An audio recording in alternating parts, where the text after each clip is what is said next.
troisième sujet évoqué ce matin, comment faire du digital un atout pour bien vieillir, et tout ça dans un contexte qui est quand même relativement pressant, accélération unique du vieillissement de la population, voilà, raréfication de l'accès aux soins, en tout cas à l'accès aux professionnels de santé, voilà, et un contexte encore aujourd'hui où on a une population senior qui s'inquiète de la place du digital dans le parcours de soins ou de bien vieillir, et que ce défaut de compétences puisse quelque part venir pénaliser, on va dire, l'accès aux dispositifs qui sont mis en œuvre. Du coup, on va commencer avec vous, et là, je vais vous laisser vous présenter. On essaie d'aller un petit peu vite. Du coup, présenter votre dispositif, ses contenus, et peut-être dire un mot, finalement, des publics qui en sont les utilisateurs. Ouais, bonjour à tous. Donc moi c'est Ella Garni, je suis la co-responsable de la délégation au numérique en santé.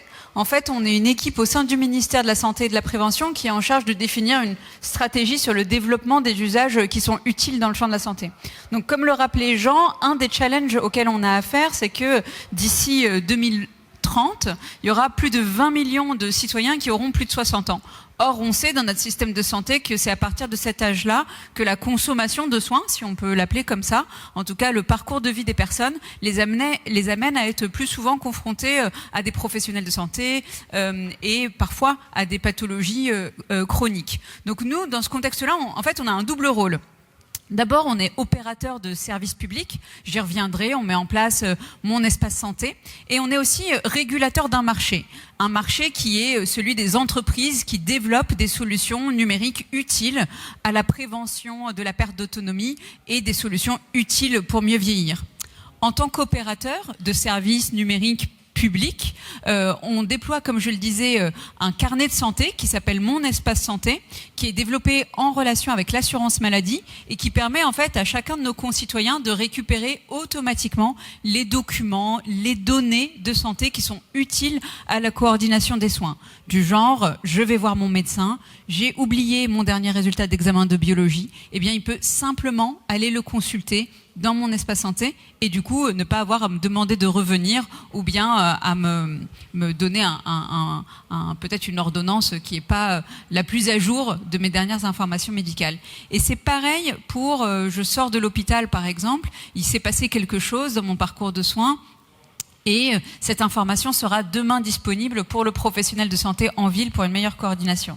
Et ça, c'est super important que ce soit un service public universel, que tout le monde l'ait, notamment les personnes qui sont peut-être les moins à l'aise avec le numérique, parce que typiquement, quand je commence à oublier des choses ou à plus avoir toujours avec moi mes documents de santé, eh ben le fait que mon professionnel de santé puisse quand même accéder à cette information, même si moi, à titre personnel, je suis pas super à l'aise avec les outils numériques, etc., etc., ça me garantit la même qualité de soins, la même qualité de la prise en charge, parce que tout bêtement, le professionnel peut accéder aux informations qui sont utiles pour me soigner. Donc j'y reviendrai sur toutes les actions qu'on fait pour que ce soit aussi un outil, entre guillemets, qui bénéficie d'une forme de politique de solidarité numérique, du genre aider les gens à activer leur compte, etc., etc. Mais ça, c'est vraiment fondamental pour nous, en tant qu'opérateurs de services publics numériques dans le champ de la santé, pour accompagner les gens dans un meilleur parcours de soins, même en vieillissant. Et en tant que régulateur, en fait, il y a plein d'innovations qui émergent sur le marché pour détecter la perte d'autonomie, que ce soit les solutions de détection des chutes ou bien des solutions qu'on va appeler de télésurveillance pour suivre à distance l'évolution de la santé cognitive ou n'importe quelle autre pathologie qui peut être chronique, donc des affections soit physiques, soit cognitives. Et donc ça, pareil, nous, notre rôle là-dedans, c'est de garantir que l'évaluation du bénéfice clinique de ces solutions-là, elle soit faite de manière fiable pour permettre demain de les rembourser, les prendre en charge.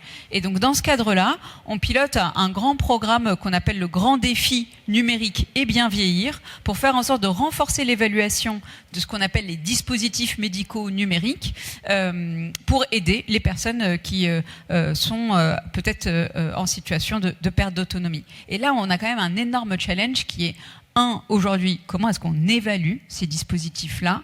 Et deux, comment est-ce qu'on les rembourse? Comment est-ce qu'on les finance?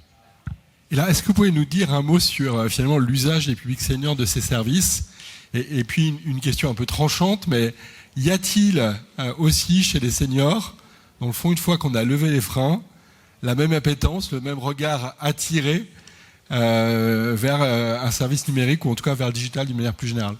Je pense que c'est pas à vous que je vais l'apprendre. Il y a des frontières multiples des usages du numérique. L'âge n'est pas la seule frontière. Donc concrètement, nous, ce qu'on observe, si je reprends l'exemple de mon espace santé, c'est que à partir de 55 ans, on a vraiment des utilisateurs qui sont réguliers de mon espace santé. Ça veut dire qu'a priori, le fait de disposer d'un carnet de santé numérique n'est pas un frein à l'usage passé un certain âge. Par contre, ce qui est pour nous extrêmement important, c'est que même si quelqu'un n'est pas à l'aise avec le numérique, la dernière fois par exemple, j'ai aidé la grand-mère d'une amie à moi à activer son compte Mon Espace Santé. Elle voulait juste s'assurer que ce truc-là, il marche, qu'il y a bien ses documents dedans. Et après, je lui ai dit, tu veux que je te note ton identifiant et ton mot de passe sur un post-it ? Très mauvaise pratique de cybersécurité, mais le truc le plus pragmatique pour elle. Et elle m'a dit, franchement, je m'en fous un petit peu, parce que moi, je vais pas m'y reconnecter. Je le sais, je vais pas y aller. Ce qui est important pour moi, c'est que mes documents soient dedans pour que la prochaine fois que j'aille voir le médecin, ou si il m'arrive un pépin et que je dois aller à l'hôpital, ces informations, elles soient disponibles à l'équipe soignante. Donc, quelque part, on essaye de concevoir des choses qui sont un petit peu agnostiques de la relation individuelle que les gens peuvent avoir avec le numérique. Et par contre, c'est sûr, pour les innovations numériques dont je vous parlais, qui se développent sur le marché, que ce soit sur le champ de la détection des chutes ou de la perte d'autonomie, eh bien, concrètement, les acteurs qui développent ces solutions, ils ont aussi des modalités d'approche, d'expliquer comment est-ce que ça marche, qui sont nécessairement adaptées à leur public. Et ça, nous, on le voit particulièrement. En tout cas, dans l'évaluation qu'on fait de ces dispositifs-là, on est bien évidemment super attentif à leur utilisabilité, au fait que des gens, quel que soit leur niveau de facilité, on va dire, avec ces objets-là, soient à même de les utiliser. Sinon, par définition, le bénéfice n'y est pas, et donc on n'a pas vocation à le prendre en charge par la solidarité nationale, on va dire par la sécurité sociale. Très bien, on va prendre dans l'ordre. Donc Dominique Pont, est-ce que vous pouvez nous présenter la Poste Santé et Autonomie, qui n'est pas la branche la plus connue du grand public, votre offre de service sur le bien vieillir, et peut-être les connexions d'ailleurs avec le réseau de la Poste? Alors c'est pas connu aujourd'hui, ça le sera vachement demain quand même. Donc effectivement, la Poste Santé Autonomie, c'est un nouveau pôle de diversification du groupe La Poste dans le champ de la santé et de l'autonomie, avec une conviction, c'est qu'il va y avoir des sujets autour du bien vieillir, du maintien en bonne santé à domicile, de la prévention, et que si on fait rien, ça va exploser. On s'en sortira pas juste avec des hôpitaux et des EHPAD. Donc il y a une conviction forte autour de ça, et que ces sujets de maintien en bonne santé à domicile et de prévention qui vont être clés, ils doivent se résoudre par du digital bien sûr, et là on a parlé, et nous on veut beaucoup investir dans le digital, mais aussi avec de l'humain. Nous on pense fondamentalement que les sujets de prévention, de maintien en bonne santé, ils vont lier l'humain et le digital. On nous dit tout le temps l'avenir de l'humanité c'est le digital. Moi je pense que l'avenir du digital c'est l'humain, profondément. Et donc ce qu'on est en train de constituer, c'est un acteur partenaire des acteurs de santé, un acteur industriel d'intérêt général, dont je pense qu'on peut dire que c'est un acteur de confiance et éthique qui va développer et qui est en train de développer par l'acquisition de sociétés, de prestations de santé à domicile pour amener du matériel médical à domicile pour les gens atteints de maladies chroniques, d'aide et d'accompagnement, d'auxiliaires de vie, d'aide à la toilette, d'aide à la vie quotidienne, amener du matériel numérique aussi pour faire de l'inclusion numérique, avec des plateaux aussi infirmiers, de télésuivi, télésurveillance, pour tous ces sujets de maintien en bonne santé à domicile. Et on veut maîtriser, parce qu'on est souverain, voilà, moi j'ai pas envie qu'on défende des GAFAM, j'ai envie qu'on ait des plateformes souveraines, françaises, européennes, des outils numériques derrière. Donc si, pour vous donner quelques exemples, un sujet tout bête, aujourd'hui, à peu près 40% des plus de 70 ans, c'est pas des internautes. Alors on peut me dire oui, le numérique, tout le monde va y aller, mais 40% quand même. Donc là, on a travaillé depuis plusieurs années, il y a les équipes dans la salle, sur une tablette dédiée aux gens éloignés du numérique, notamment aux seniors, mais pas que, qui s'appelle Ardoise, qui a été pensée en termes d'ergonomie avec un gros travail d'appropriation, sur laquelle on peut proposer des outils numériques. Et notre vision à nous, c'est qu'en 15 ans, globalement, il y a une évolution de l'utilisation des seniors sur ces outils numériques, à condition qu'on ait des outils réellement adaptés et de l'accompagnement d'accompagnement humain. Pour vous donner un exemple, derrière ces plateformes ou ces outils, c'est des ardoises. On peut faire au début du jeu, du divertissement, du lien social, et de plus en plus, les personnes sont contraintes avec les démarches administratives en ligne. Et c'est des déclencheurs d'utilisation numérique, même si on n'en a pas envie. Et notre vision à nous, c'est que si on propose des outils ergonomiques et de l'accompagnement humain, il y a une appropriation qui se fait. Aujourd'hui, on a 100 000 personnes qui utilisent la tablette. On a un centre d'appel. On a dépassé le demi-million d'appels, au moins pour le démarrage. Et après, les gens s'autonomisent. Il ne faut pas prendre les gens pour des idiots. Si on met vraiment les moyens d'accompagnement, il y a des possibilités d'utilisation du numérique, notamment à des fins d'autonomie, de maintien en bonne santé à domicile. Et ça peut même aller un cran plus loin. Et là, parler de mon espace santé, mon espace santé sur la tablette ardoise de la Poste, c'est plus facile d'accès pour une personne âgée. Et c'est juste l'association entre des industriels, la puissance publique, de proposer des outils numériques aux gens, notamment pour que petit à petit, ils s'approprient ces outils pour le suivi de leur santé. Si je vous donne un autre exemple un peu emblématique de ces sujets, avec l'hôpital Henri Mondor, on suit des patients avec des outils numériques très simplifiés pour des gens en grande situation de précarité entre 2 cures de chimio en ambulatoire. Donc des gens qui sont complètement éloignés du numérique. Si on met les moyens humains, si on fait de l'éducation numérique et thérapeutique, on a des taux d'appropriation excellents. Les gens complètement éloignés du numérique, ils se connectent 2 fois par jour pour enseigner des données pour que les médecins les aident à suivre leur santé. Donc, moi, je pense qu'il faut y croire, il faut accompagner tout ça, mais il faut aussi mettre des moyens et humains et matériels. Dernier sujet, et là, elle a un petit peu évoqué. Il y a un gros sujet sur le repérage de fragilité des seniors. Donc, il y a un programme qui est validé par l'OMS qui s'appelle le programme ICOP. En gros, c'est du repérage des 6 sujets de fragilité des seniors: fragilité psychologique, de motricité, de vitalité, fragilité sur l'équilibre, fragilité auditive, fragilité visuelle. Il y a des outils numériques. On a fait des expérimentations dans des territoires avec du service humain, des gens un peu formés à ça, qui collectent de la donnée numérique, qui aident les gens, et on a des taux d'inclusion fantastiques si on met les moyens humains.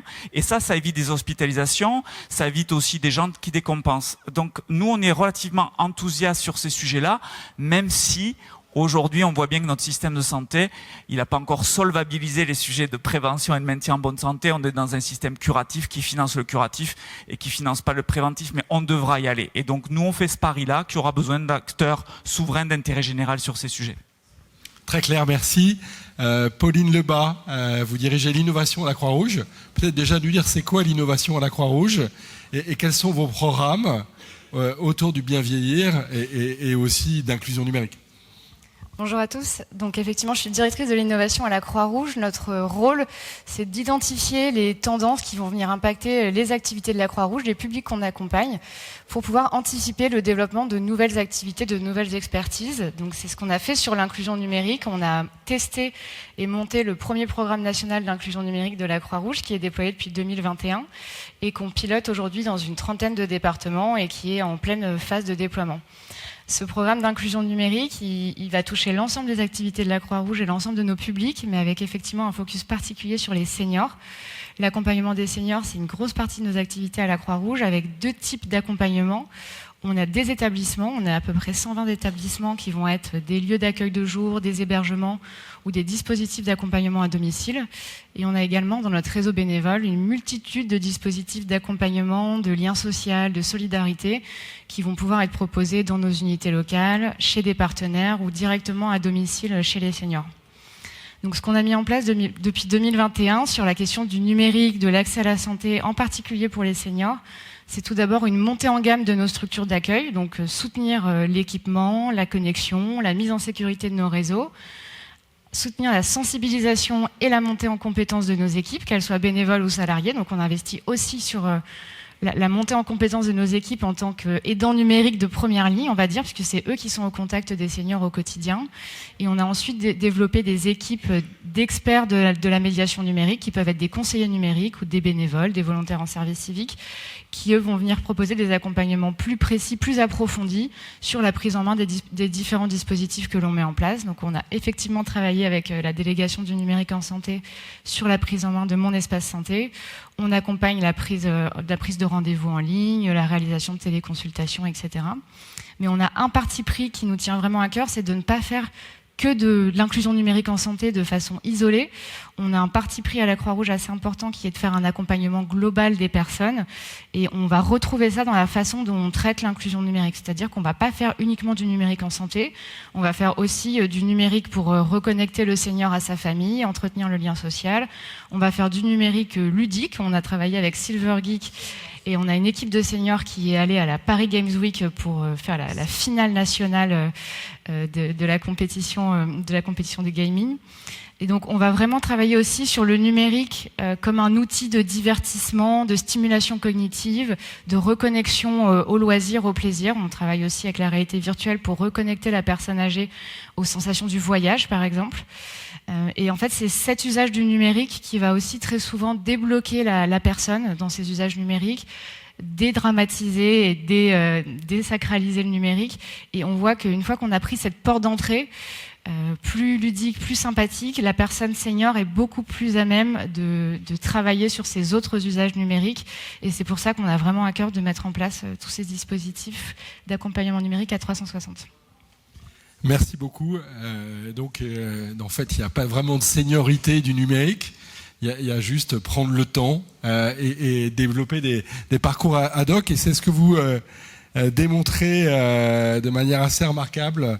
Madame Tonduson, j'ai découvert votre association qui est fantastique, qui s'appelle Silver Geek. Est-ce que vous pouvez nous la présenter présenter évidemment vos parcours, vos partenariats, et puis dire un mot aussi du coup de la nature des publics qui sont représentés dans votre association. Merci Madame la députée de nous avoir invités.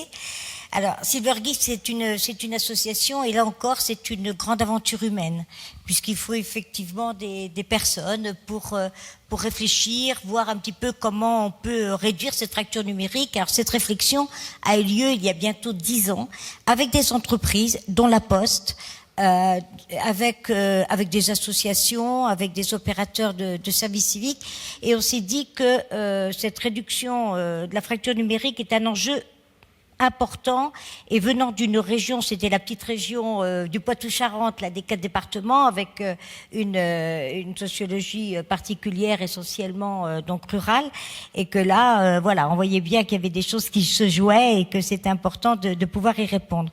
Donc avant tout, ça vise effectivement à améliorer le bien-être des seniors. C'est aussi de développer les liens sociaux, hein, dont vous parliez tout à l'heure, et surtout donc de donner une dimension intergénérationnelle donc à cette dynamique, pour qu'effectivement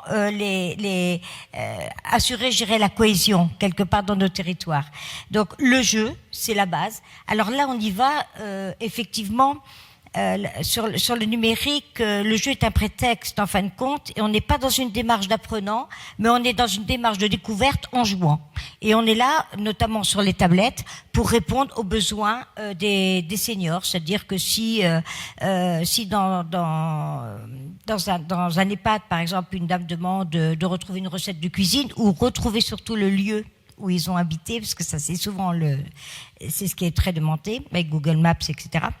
Donc tout ça, ça fonctionne. Et la particularité, la spécificité de Silver Geek, c'est effectivement le jeu vidéo, et en particulier le bowling. Alors c'est quelque chose qui marche super bien quel que soit l'endroit où on va. On a essayé, et on essaie, parce que ça fait partie effectivement de notre domaine de recherche, de faire aussi d'autres jeux, mais on revient toujours à ce jeu. Ça doit représenter quelque chose pour les seniors.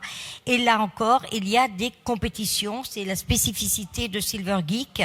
Et je vous invite tous à aller voir le site, parce que les vidéos qui sont sur le site parleront d'elles-mêmes, et vous comprendrez totalement le concept effectivement de Silver Geek. Donc c'est à la fois une façon pour les personnes âgées d'abord de prendre un peu au sérieux donc le jeu, de s'investir, puisque au bout il y a la compétition, et bienveillante bien entendu, et surtout cette place accordée à la compétition devant un public procure une forme intense de valorisation des personnes âgées.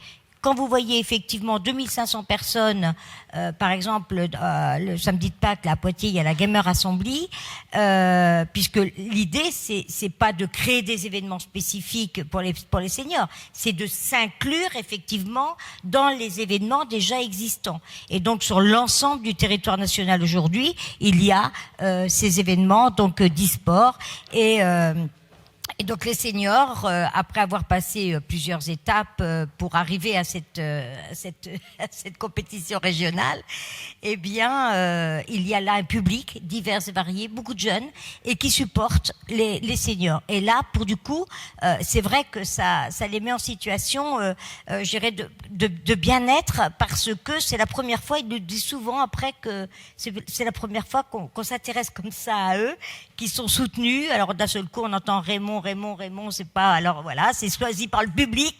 Alors tout ça, ça reste un mystère, parce que même pour nous, ça reste aussi un mystère. Mais en tout cas, toujours est-il que ça crée des dynamiques et qu'aujourd'hui, on a effectivement beaucoup de partenariats, alors avec les associations, avec la Croix-Rouge, et entre autres.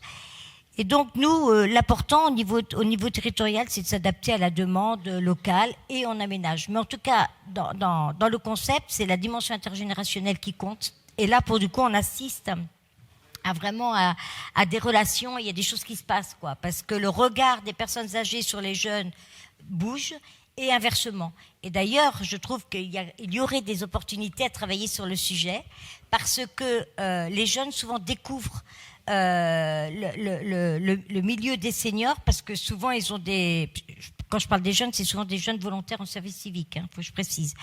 Donc souvent ces jeunes, c'est pour eux, c'est les arrières, ce seraient des arrière-grands-parents qui ne connaissent pas forcément ou n'ont pas de relation avec eux.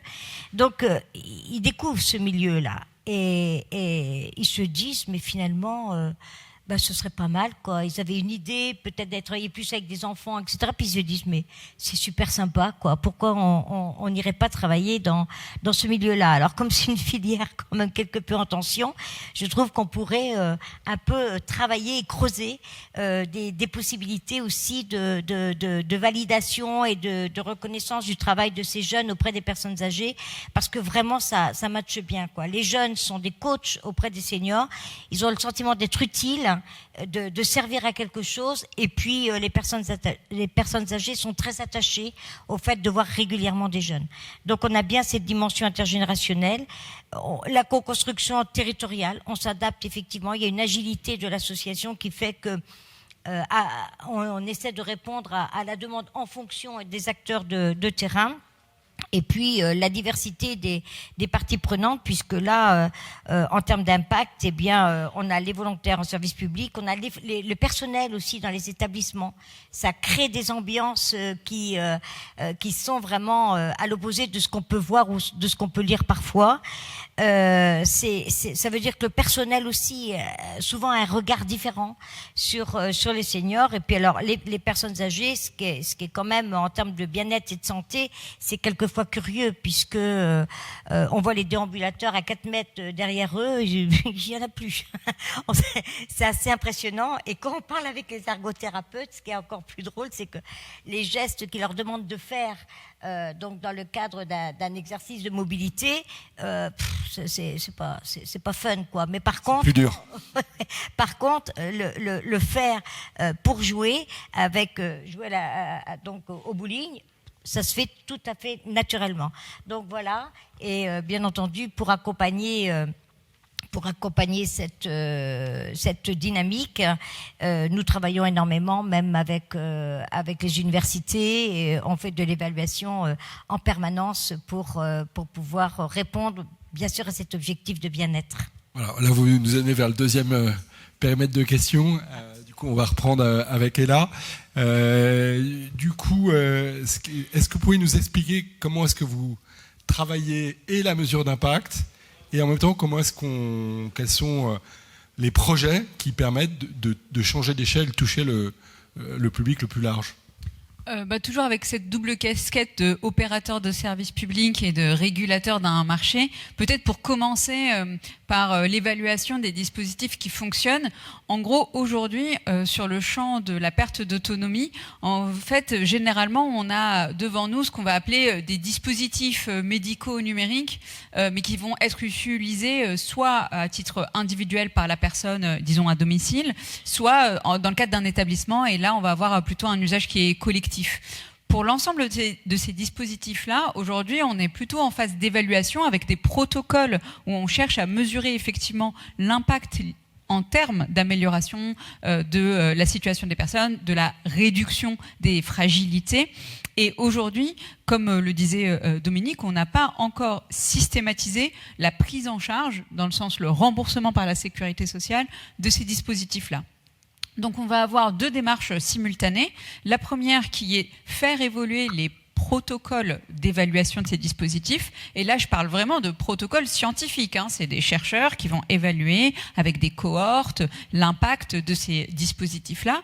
Le dispositif typiquement sur le repérage des fragilités qui s'appelle ICOP, qui est l'application au niveau national d'un protocole de repérage de l'OMS, là, la phase d'évaluation est en cours dans le cadre des expérimentations qu'on appelle article 51. Vous savez, ces expérimentations pour identifier d'autres modalités de financement de la santé qui ne dépendent pas nécessairement de l'approche curative du remboursement à l'acte. Et donc là, typiquement, cette phase d'évaluation, elle est en cours. Donc, j'ai pas d'indicateur d'évaluation d'impact à vous donner aujourd'hui, puisque c'est des travaux qui sont en cours. Mais par contre, le cœur de notre préoccupation, c'est de se dire, il faut qu'on soit en capacité de mesurer ça pour pouvoir déployer massivement les dispositifs qui font la preuve de leur impact via les mécanismes de financement, que ce soit par la Caisse nationale de solidarité et d'autonomie, la CNSA, ou par la sécurité sociale au sens assurance maladie, tel que ça existe aujourd'hui.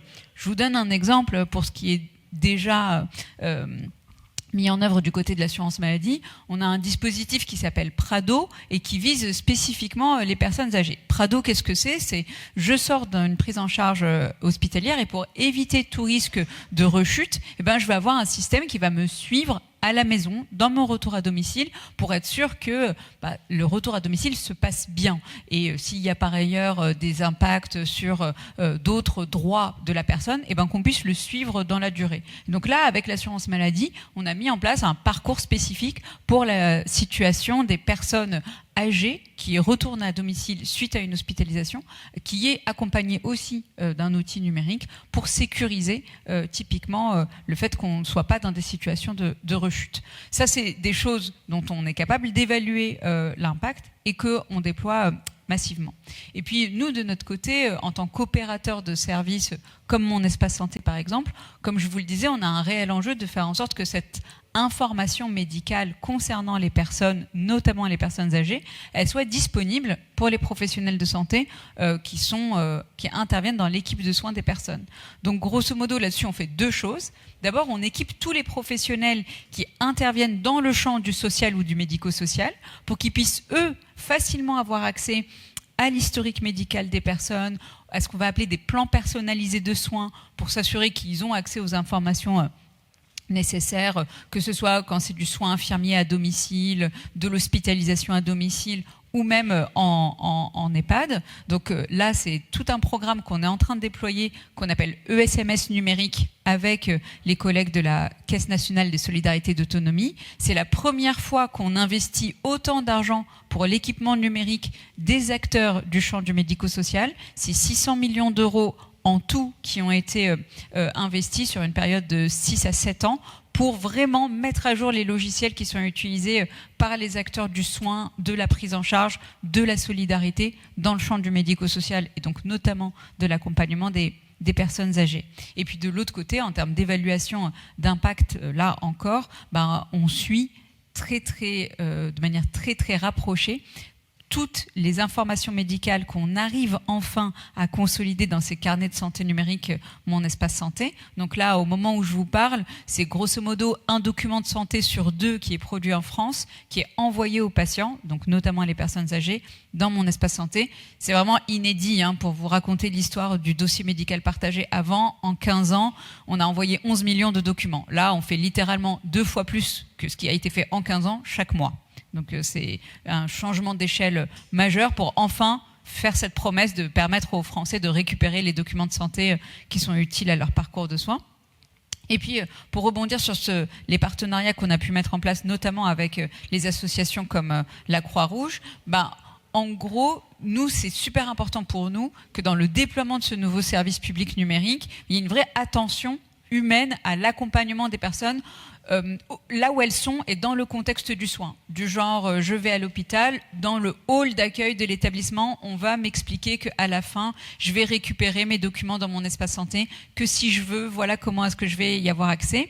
Et depuis le lancement du dispositif en 2022, on a établi un certain nombre de partenariats, notamment avec la Croix-Rouge et avec d'autres acteurs de l'inclusion numérique. Et au total, c'est plus de 180 000 personnes qui ont été accompagnées depuis le début du dispositif. Et on a fait x2 entre les accompagnements réalisés, x10 entre les accompagnements réalisés en 2022 et les accompagnements réalisés en 2023. Et on a bien l'intention de faire au moins x2 entre 2023 et 2024 et de poursuivre cette stratégie de dire il faut que la personne, elle puisse avoir quelqu'un, un être humain, qui l'accompagne à comprendre, je dirais même pas à activer nécessairement, encore une fois, si elle le veut pas, c'est pas nécessaire, mais à comprendre qu'est-ce qui se passe de ces données de santé, comment les professionnels peuvent y accéder et quel pouvoir elle peut avoir là-dessus aussi. Même question, Dominique Pont, comment se passe le déploiement de vos solutions et quelles données collectez-vous, comment vous les collectez et comment s'établit la mesure d'impact sur vos services ? Ouais, je vais vous répondre juste après, je suis désolé, je vais devoir partir comme il y a eu un petit peu de retard. Pour répondre à votre question, je vais vous faire un petit retour d'expérience d'un jeune postier, mais un vieux de la santé. Ça fait 20 ans que je suis dans le secteur de la santé. J'ai dirigé pendant 15 ans un hôpital. J'étais juste avant, pendant 4 ans, au poste d'ELA. Et ce que je peux vous dire, c'est que la maladie française dans le sujet de la santé et de l'autonomie, c'est qu'on ne sait pas passer à l'échelle. La maladie française, c'est qu'on est les rois de l'expérimentation. On adore pendant des décennies faire des expérimentations. Si on regarde ce qui s'est passé de majeur sur les 20 dernières années dans le système de santé français, c'est toujours un certain nombre de personnes qui à un moment donné ont dit stop, on passe à l'échelle sur quelque chose. On définit au niveau national un changement pour que c'est un réel impact mesurable par les gens en bout de chaîne, les patients notamment ou les professionnels de santé. Et là, vous parle par exemple d'un dispositif numérique sur lequel il y a eu des atermoiements pendant 20 ans, des décisions fermes, nationales, avec un soutien politique de dire il faut une identité pour chaque Français, c'est le b.a.-ba, n'importe quel pays civilisé savait qu'il fallait faire ça depuis très longtemps. Un carnet de santé numérique où on est maintenant envié en Europe parce qu'il y a eu un volontarisme français. Si vous prenez même les mécanismes de financement il y a 15 ans, il y a eu des gens courageux qui ont décidé de passer à l'échelle pour qu'il y ait un réel impact sur le système de santé français. Quand on regarde le vieillissement de la population, la perte d'autonomie en moyenne, c'est aux alentours de 83 ans. On a 1,5 million de gens qui ont 85 ans. Ça va être multiplié par 5 dans les 20 prochaines années. Non, mais on ne va pas rester comme ça à faire des expérimentations des décennies encore. Il faut passer à l'échelle, il faut prendre des décisions de déploiement national sur des décisions politiques décidées par la puissance publique, mais on dit maintenant il faut industrialiser ces sujets. Si vous prenez un programme qui est reconnu par l'Organisation mondiale de la santé, ICOP, il y a eu des expérimentations, et là, l'a dit, moi je prie pour qu'il y ait une sagesse politique de dire maintenant, on nationalise ce système-là, il faut que partout ça se déploie, qu'on trouve des opérateurs divers et variés, mais parce qu'il faut aider les gens, et pour aider les gens, il faut aller au bout de ces démarches-là. Si vous prenez d'autres types de thématiques sur le repérage des fragilités et l'accompagnement des seniors, mais rendez-vous compte de ce que c'est que d'accompagner des gens au-delà de 75 ans avec monsieur qui est Parkinson, madame qui est Alzheimer, les enfants qui hésitent à les mettre à l'EHPAD alors qu'eux ils peuvent continuer à vivre à domicile et on bricole encore. le numérique, l'humain, ça va être fondamental, mais moi je milite vraiment pour qu'il y ait une impulsion politique qui sortent de ces champs d'expérimentation. Si on a cette sagesse-là en choisissant nos combats, notre système de santé va s'améliorer. Et franchement, on ne peut pas passer à côté de ce mur du vieillissement de la population. Là, on ferait une énorme faute, même sociétale. Donc, d'autres acteurs, les associations sont d'accord, les acteurs de terrain sont d'accord. Je pense que la puissance publique est d'accord. Il faut juste donner une petite impulsion politique de courage, en fait, pour passer à l'échelle. Et nous, on va militer. On sera un des acteurs qui aidera la puissance publique si elle décide de passer à l'échelle sur ces sujets. Merci beaucoup. Je pense que le message est très important. Est-ce que vous n'avez pas l'impression aussi qu'il y a, derrière cette décision politique, il y a aussi des changements de pratiques aussi, à tous les niveaux d'ailleurs, chez les professionnels ou chez les gens qui accompagnent, ou c'est pas vraiment un sujet? Moi, mon retour d'expérience, à la fois du côté de la puissance publique, mais comme acteur de terrain, je suis plutôt quelqu'un qui vient du terrain, c'est que les gens de terrain, ils sont de bonne volonté, et s'il y a une impulsion claire, où ils sentent que la puissance publique a une vision claire, qu'elle lâchera pas l'affaire, et là, lâche pas l'affaire sur un truc qu'on a porté ensemble, et c'est comme ça qu'on arrivera à porter les sujets. Et les acteurs, s'ils sentent qu'il y a une vision claire, inscrite dans le temps, ils s'adapteront parce qu'ils ont envie d'aider leur pays de manière générale, les gens. Donc en fait, c'est cette impulsion à la base qui va créer en fait l'énergie collective. Tant qu'on reste sur quelque chose de flou, de changeant, moite-moite, on ne sait pas trop si on veut financer vraiment la prévention, on fait un petit bout de prévention, on aide un peu les seniors, on met un petit peu de financement de ci, de là, mais on passe pas à l'échelle. Les gens sont dubitatifs sur le terrain et donc il y a une forme de découragement. Dès que c'est clair du côté de la puissance publique, après les acteurs s'alignent. On est des gens de bonne volonté en France dans la santé. On est des gens bien. J'ai peur que ça dépasse le seul sujet de la santé. Mais merci beaucoup. Et si vous devez nous quitter, il n'y a aucun souci. Merci pour votre intervention. Pauline Lebas, même question. Changement d'échelle, mesure d'impact. Comment est-ce que vous opérez à la Croix-Rouge ? Alors nous, sur notre déploiement du programme d'inclusion numérique, on a eu 2 phases, et donc c'est intéressant en complémentarité à ce que vient de dire Dominique. Nous, on a commencé avec une phase de déploiement assez ambitieuse. On a tout de suite déployé sur 60 départements le programme en 2021, et sur la deuxième phase, en fait, on a décidé de réduire un petit peu la voilure et on couvre aujourd'hui plutôt une 30aine de départements. L'ambition étant à terme effectivement d'avoir une couverture nationale, y compris sur les territoires ultramarins.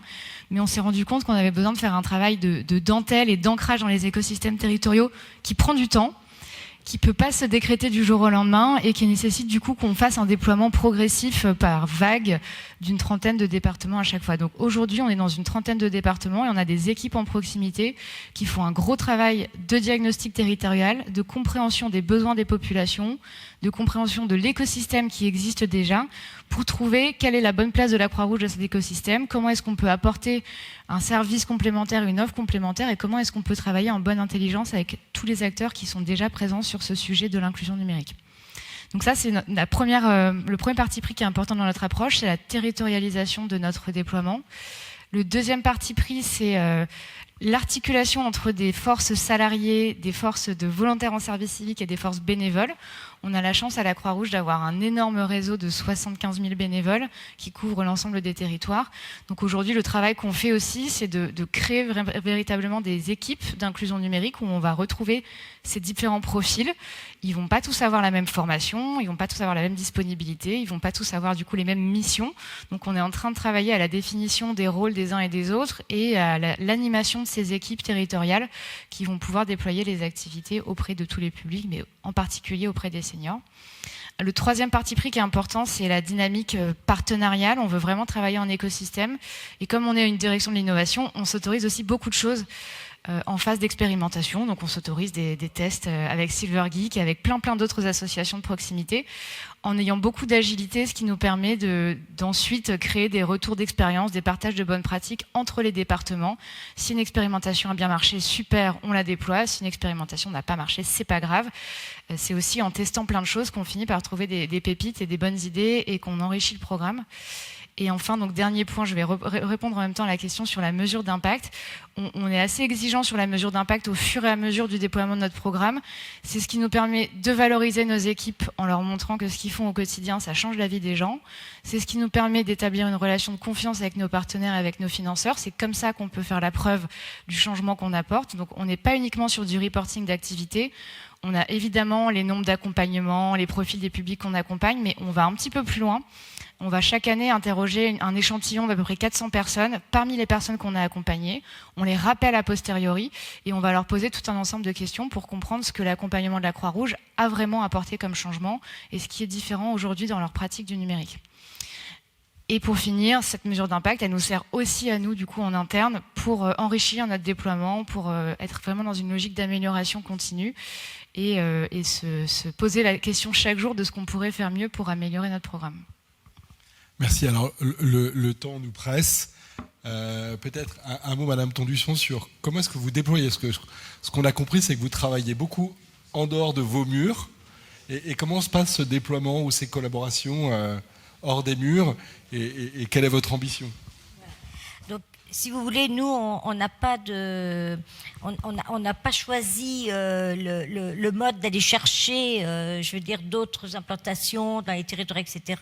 Mais ce sont plutôt des acteurs de terrain qui nous interpellent et qui nous disent comment pouvons-nous faire et mettre Silvergeek dans notre territoire. Donc, ça se passe comme ça.